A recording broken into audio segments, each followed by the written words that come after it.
Popcorn trip में देहरादून के video में आपका स्वागत है। इस वीडियो में जानेंगे देहरादून को। यह शहर खूबसूरत तो है ही, साथ ही उत्तराखंड राज्य की राजधानी होने से इसका महत्व और भी बढ़ जाता है। वैसे तो राज्य बनने के साथ देहरादून अस्थायी राजधानी घोषित हुआ था, लेकिन अभी तक उत्तराखंड में कहीं और पूर्णकालिक राजधानी तैयार नहीं है। हालांकि उत्तराखंड में कई जगह यह मांग होती है कि गैरसैंण या कोई और पहाड़ी जगह राज्य की राजधानी बने।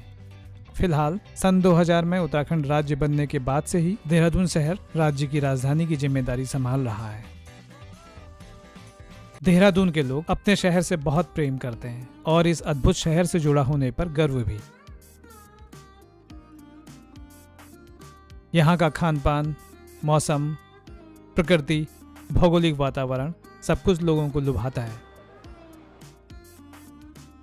देहरादून में कई पार्क होने के साथ कई राष्ट्रीय संस्थानों और ऑर्गेनाइजेशन के मुख्यालय हैं, जिनमें ONGC, survey of India, forest research institute, Indian institute of petroleum प्रमुख हैं। देहरादून में देश के कई प्रमुख प्रशिक्षण और शिक्षण संस्थान भी हैं, जिनमें प्रमुख हैं इंडियन मिलिट्री एकेडमी, राष्ट्रीय Indian military college, Indira Gandhi national forest academy, Lal Bahadur Shastri national academy of administration. Dehradun को यहाँ के सुहावने मौसम के साथ बासमती चावल, लीची और चाय के बागान के लिए भी जाना जाता है। देहरादून का नाम सुनते ही बासमती का ध्यान भी आता है। सबसे बेहतरीन माने जाने वाले बासमती की जब बात होती है तो उनमें देहरादून की बासमती भी गिनी जाती है। देहरादून में मोहल्ले इलाकों के नाम के पीछे ज्यादातर वाला लगा मिलता है, जैसे डालन वाला, हर्रा वाला, जोगी वाला, लच्छी वाला और दूसरे कुछ नाम स्क्रीन में देखे जा सकते हैं। इन नामों की राइम से कुछ अच्छे रैप भी बन सकते हैं, क्या पता बने भी हों।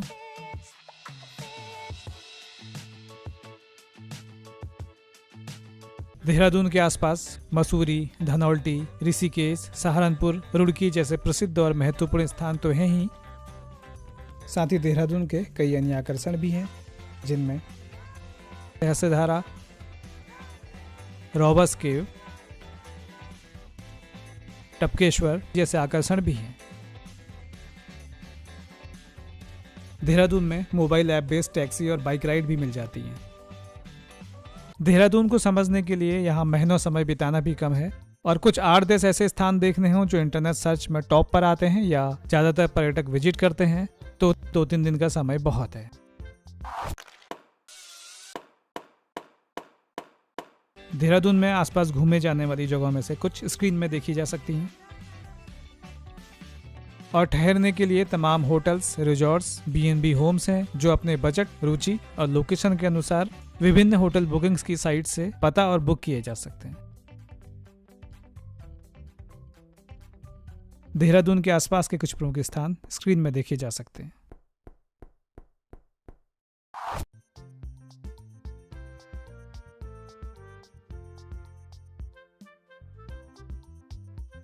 गुरु द्रोणाचार्य के घर के रूप में भी जाने जाने वाले देहरादून का यह नाम होने की कहानी यह है। सन 1676 में सिखों के 7वें गुरु राम राय अपनी संगत के साथ भ्रमण करते हुए इस स्थान पर पहुंचे और दून घाटी में अपना डेरा यानी कैंपिंग की। उनके यहाँ पड़ाव डालने के बाद इस स्थान को देहरादून कहा जाने लगा, जो कालांतर में बदलकर देहरादून हो गया। ब्रिटिश युग से पूर्व ज्यादातर दून घाटी गढ़वाल के शासकों के अधीन रही। ब्रिटिश समय में ब्रिटिशर्स ने यहाँ अपनी छावनियां बनाई।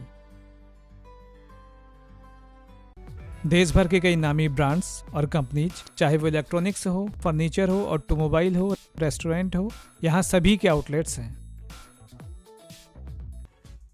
देहरादून का मौसम वर्ष भर सुहावना रहता है। यहाँ बारिश होने के लिए पश्चिमी विक्षोभ या सावन के आने का इंतजार नहीं करती, वो कभी भी हो जाती है। घर से कभी कोई यह सोचकर निकले कि आज मौसम साफ है तो अचानक बारिश हो सकती है, और कभी ऐसा लगे कि आज बारिश होगी और छाता लेकर बाहर जाए तो जरूरी नहीं कि उस दिन बारिश हो। देहरादून शहर का केंद्र यहाँ का घंटाघर यानी क्लॉक टावर। कई लोगों को लगता है कि यह ब्रिटिशर्स द्वारा बनाया गया है, जबकि हकीकत यह नहीं है। ब्रिटिश समय के न्यायाधीश रहे बलवीर सिंह जी की स्मृति में उनके परिजनों ने इस क्लॉक टावर का निर्माण कराया।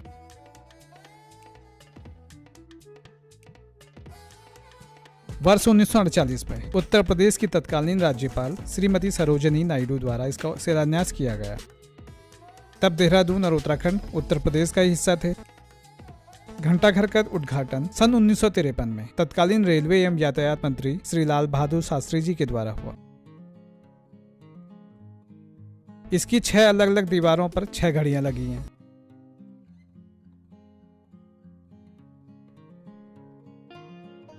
क्लॉक टावर के निकट देहरादून के कई मार्केट हैं, जिनमें सबसे प्रसिद्ध है देहरादून के सबसे पुराने बाजार में एक पलटन बाजार। इस बाजार से आसपास के दूसरे कई बाजारों को जोड़ती गलियां हैं। क्लॉक टावर से राजपुर रोड की ओर आते हुए कुछ ही कदम की दूरी पर यह मल्टी स्टोरी कार पार्किंग। इस कॉम्प्लेक्स की अंडरग्राउंड फ्लोर्स में वाहनों की पार्किंग है और ऊपर की फ्लोर्स में कुछ रेस्टोरेंट्स, सर्विस सेंटर और कुछ दुकानें हैं। कार पार्किंग के शुल्क स्क्रीन में देखे जा सकते हैं। इस पार्किंग से बाहर आते ही दिखती है इंदिरा मार्केट का यह गेट। यहां सस्ते रेडीमेड वस्त्रों की खरीदारी की जा सकती है। यहां अनेकों दुकानें हैं जिनमें हजारों तरह का सामान मिल जाता है। इंदिरा मार्केट की स्ट्रीट में एक गेट से अंदर जाकर दूसरे गेट से बाहर निकलते हैं तो ऑटो स्टैंड मिलता है। ऑटो स्टैंड क्रॉस कर पहुंच सकते हैं यहाँ के प्रसिद्ध तिब्बती मार्केट में। गरम और डिजाइनर कपड़ों की खरीदारी के लिए भी यह एक अच्छी मार्केट है। क्लॉक टावर से राजपुर रोड में लगभग 100 मीटर चलने के बाद दाईं ओर चलते हुए पहुंचते हैं गांधी पार्क में। हम यहाँ सुबह के समय पहुंचे। पार्क में हरियाली, खूबसूरत फूलों, पेड़ों की ताजी हवा और पंछियों की चहचहाहट माहौल को खुशनुमा बना देती है। शहर में कई जल स्रोत, झरने, जलाशय और पार्क हैं जो यहाँ रहने वालों के लिए सैरगाह, पिकनिक स्पॉट और सैलानियों के लिए आकर्षक पर्यटक स्थल है। देहरादून में पर्यटकों के द्वारा सर्वाधिक विजिट किए जाने वाले डेस्टिनेशंस में से एक है सहस्त्रधारा। सहस्त्रधारा देहरादून में क्लॉक टावर से लगभग 15 किलोमीटर की दूरी पर स्थित एक सुंदर पिकनिक स्पॉट है।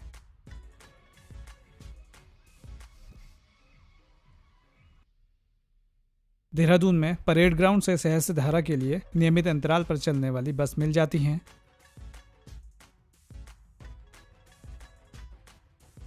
अपने वाहन के अलावा टैक्सी अथवा ऑटो द्वारा भी यहां पहुंचा जा सकता है। सहस्त्रधारा में वाहनों के लिए बड़ा पार्किंग स्पेस है।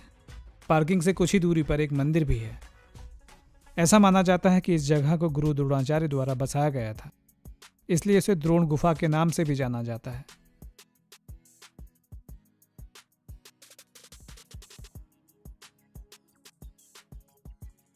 सहस्त्रधारा नाम के अनुरूप यहाँ के प्राकृतिक झरने से सहस्त्रों धाराएं निकलती हैं। यहाँ के जल स्रोत से बहते पानी को रोककर कई छोटे छोटे जलाशय बनाए गए हैं जो यहाँ आने वालों को लुभाते हैं। मॉनसून में यहाँ बहाव बहुत तीव्र होता है। यहाँ कई फास्ट फूड स्टॉल हैं।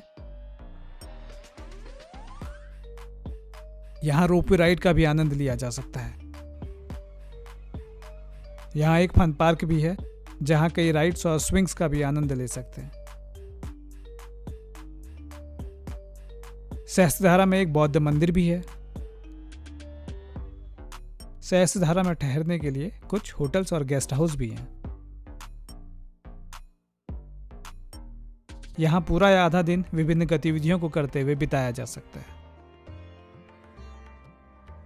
सहस्त्रधारा से लगभग 11.5 किलोमीटर दूर देहरादून मसूरी मार्ग में स्थित है मालसी डियर पार्क, जिसे देहरादून जू नाम से भी जाना जाता है।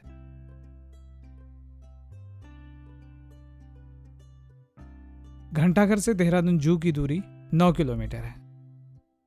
देहरादून जू के लिए भी बस या टैक्सी और ऑटो आसानी से उपलब्ध हो जाते हैं। 2016 से मालसी डियर पार्क और जू एक हो गए। यहाँ कई घंटे या फिर पूरा दिन भी यहाँ दिखने वाले वन्य प्राणियों, जिनमें कई पक्षी और पशु हैं, की जानकारी लेते हुए बिताया जा सकता है। जू को विजिट करने का समय सुबह 9 से शाम 5 बजे तक है। अवकाश के दिनों को छोड़कर जू सोमवार को बंद रहता है। यहाँ बच्चों के लिए पार्क और जगह जगह रोचक जानकारी उपलब्ध कराते कई बोर्ड दिखते हैं।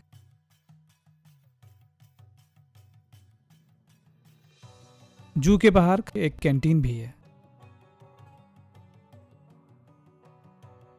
देहरादून का एक और आकर्षण है रॉबर्स केव, जिसे गुच्चू पानी नाम से भी जाना जाता है। जो क्लॉक टावर से लगभग 8.5 किलोमीटर और देहरादून जू से लगभग 4 किलोमीटर की दूरी पर है।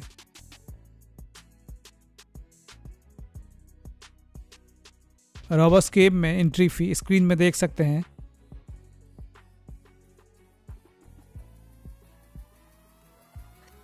यहाँ एक छोटी नहर है जो एक गुफा से होकर गुजरती है। यह गुफा लगभग 600 मीटर लंबी है।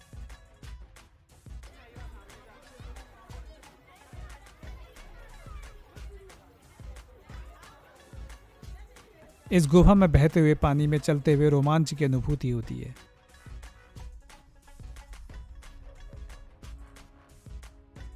बरसात में इसमें पानी का लेवल बढ़ जाता है और सर्दियों में यहाँ पानी काफी ठंडा रहता है। देहरादून का एक और आकर्षण है टपकेश्वर महादेव मंदिर। टपकेश्वर महादेव, जो रॉबर्स केव से लगभग 6 किलोमीटर और क्लॉक टावर से 6.5 किलोमीटर की दूरी पर है। मंदिर में एक शिवलिंग पर एक चट्टान से पानी की बूंदें टपकती हैं। फॉरेस्ट रिसर्च इंस्टीट्यूट FRI के नाम से जाना जाने वाला संस्थान देहरादून का एक और आकर्षण है। यह संस्थान न केवल शोध कार्य के लिए बल्कि अपनी अद्भुत वास्तुकला के लिए भी जाना जाता है।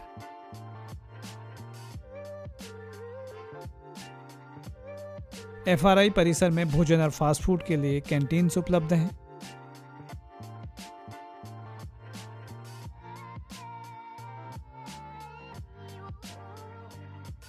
FRI में कई प्रसिद्ध वीडियो सॉन्ग्स और बॉलीवुड मूवीज की भी शूटिंग हुई है।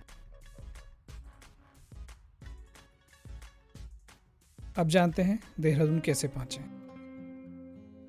देहरादून देश भर से सड़क, रेल और हवाई मार्ग से अच्छी तरह कनेक्टेड है। देहरादून के निकटतम हवाई अड्डा जॉली ग्रांट यहाँ से लगभग 20 किलोमीटर दूर है। Air India, jet Airways, jet connect और स्पाइस जेट की नियमित उड़ानें हैं।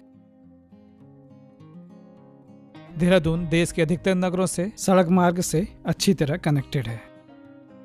देश के विभिन्न शहरों के लिए बस सेवाएं Dehradun interstate bus terminal ISBT से मिल जाती हैं। 15 से 20 मिनट के अंतराल में ये बसें यहां से चलती रहती हैं।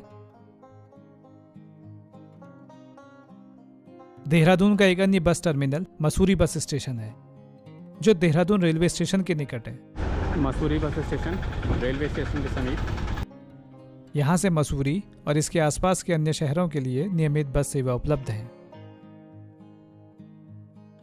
ट्रेन से आने के लिए देहरादून से देश के लगभग सभी प्रमुख शहरों के लिए सीधी ट्रेन सेवाएं हैं। देहरादून देश के बाकी हिस्सों से शताब्दी express, Janshatabdi express, Dehradun AC express, Doon express, Banda express जैसी ट्रेनों से जुड़ा है। इस वीडियो में इतना ही। उम्मीद है यह वीडियो आपके द्वारा लाइक्ड वीडियो की लिस्ट में जगह बनाएगा। कम से कम हमारी कोशिश तो यही है। शीघ्र मिलते हैं एक नई वीडियो के साथ पॉपकॉर्न ट्रिप में। वीडियो देखने के लिए आपका धन्यवाद।